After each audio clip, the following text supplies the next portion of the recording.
Check out the latest highlights from the Nourishing You podcast.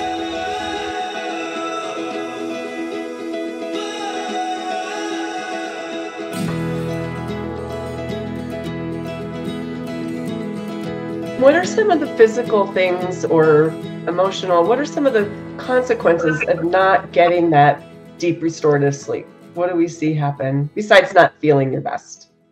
Yeah, I mean, the obvious ones would be fatigue and lack of vitality through the day, not a lot of exertional tolerance, right? But a lot of times you'll get with that sort of changes in mood. You'll get people who are, if not overtly depressed, at least they start becoming, glass half empty kind of outlook.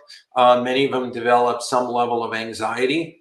And they also start developing anxiety about sleep, right, itself, which is sort of a feed forward kind of cycle. But they get blue, they get depressed, they get anxious, and they generally are fatigued. And some start developing more somatic symptoms like global pain, perception problems, and achiness. And they get into what most people would call fibromyalgia. Right. It's really, and most people think of it as a muscle problem. It's not a muscle problem at all. It's a central nervous system problem. Right. But it's just you perceive one of the major symptoms as achiness in the muscles. But, it's easy to then just be very reductionist about it and say, oh, you feel achiness in the muscles. The problem must be in the muscles. Let's prescribe a muscle relaxer, which doesn't work. Right. Unless it helps you sleep, then it might have some secondary benefit. But yeah, so they develop a lot of that, and there's definitely gender differences. I mean, the female brain, the neurotransmitter function is a bit different, particularly when it's stressed. And females tend to go on to develop those somatic symptoms like fibromyalgia. They'll tend to develop things like irritable bowel syndrome or a lot of gut issues. They'll be more prone to anxiety and panic attack.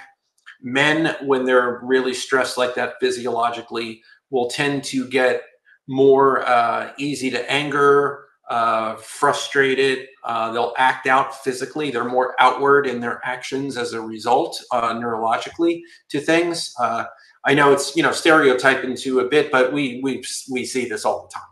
Okay, so the female brain tends to take that stress and that experience that may get them into this pattern and turn things inward, where males tend to throw things outward.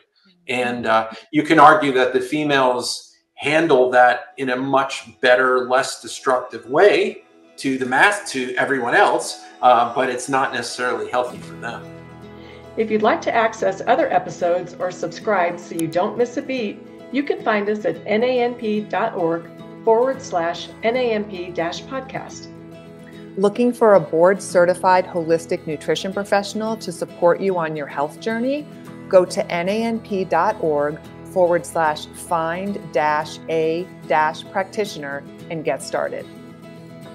Membership in the NAMP provides you with a competitive advantage. Whether you're a current practitioner or a student, we want you to become an active, informed leader of the holistic nutrition community and join nanp.org today. Are you ready to go a step further?